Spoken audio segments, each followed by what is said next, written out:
Hi everyone, and welcome to this video. I wanted to see if it's possible to draw with coffee. I've tried painting with coffee a couple of times in the past, where I've worked on a landscape, and I've even attempted a realistic coffee painting of an eye. So from doing that, I know that you can use it in a similar way that you'd use watercolour paints, where you can build up the layers. But now I wanted to see if I could draw with it using dip pens. And as you can see, to start off, I wanted to test the coffee to see if I could potentially work on a full drawing. I really hoped it worked, and so far it did actually work. I should also mention that in this video I'm using instant coffee, just for the convenience, as I felt like it would be easy to adjust the saturation and the darkness of the coffee when I needed to. And so for this testing, I was using a mixture of brushes and the dip pens, and I just doodled for a little while, getting used to using the coffee in this way, before I continued with the next part of this project.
When I was happy with all the doodling I'd done with the coffee, I felt like it was time to start planning the full drawing that I wanted to work on. And in this case, I'd been thinking that I'd really love to try and draw some floating islands, maybe with an old cherry tree with some twisting branches, and maybe I could add some cherry blossoms into the drawing too. So as you can see, I started working on some rough sketches to help me decide on the final layout of the drawing.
After working on those rough sketches, I continued to the next clean page of my sketchbook, and I started planning out the full drawing.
With the sketch of the floating islands and the old twisting cherry tree completed, I made some coffee, and I added more water to it and diluted it quite a bit at this stage because I wanted to do all of the painting first, so I wanted to add a light wash in the background.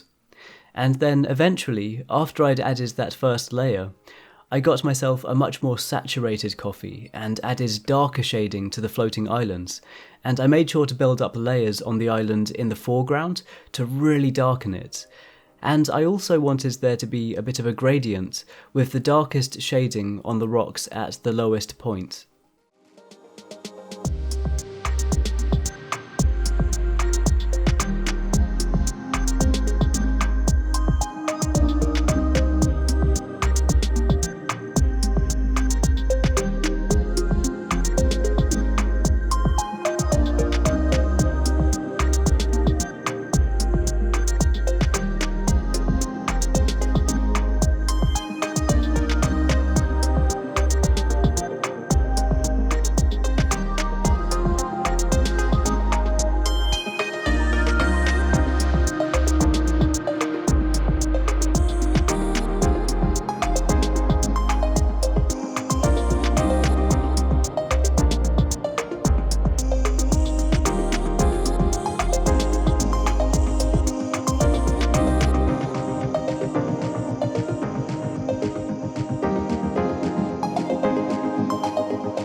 finally, it was the moment of truth, and I added a tiny amount of water, and I tried to make the coffee as saturated as possible, to make it much darker than the previous layers.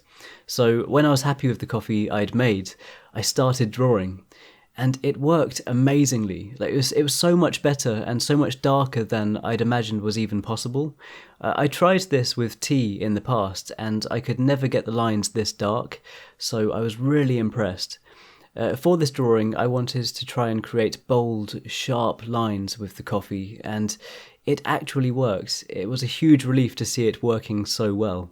Also, I have to mention, I always love using dip pens.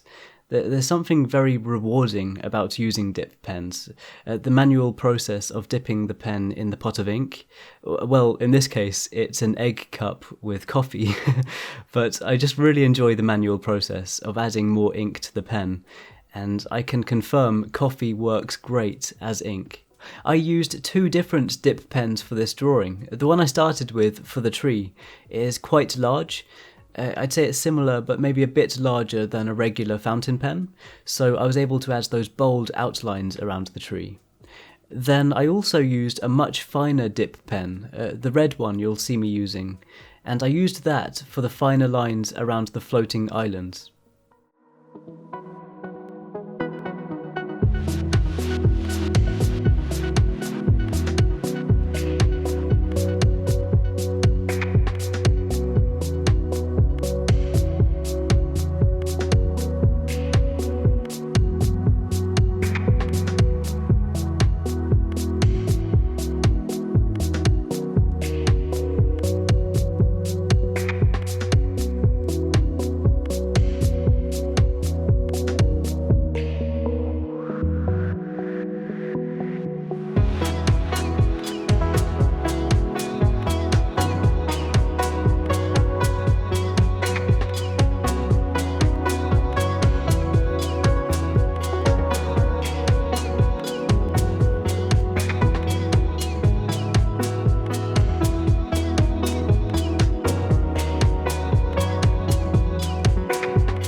As you can see, towards the end, I also added some watercolour to the drawing for the cherry blossoms.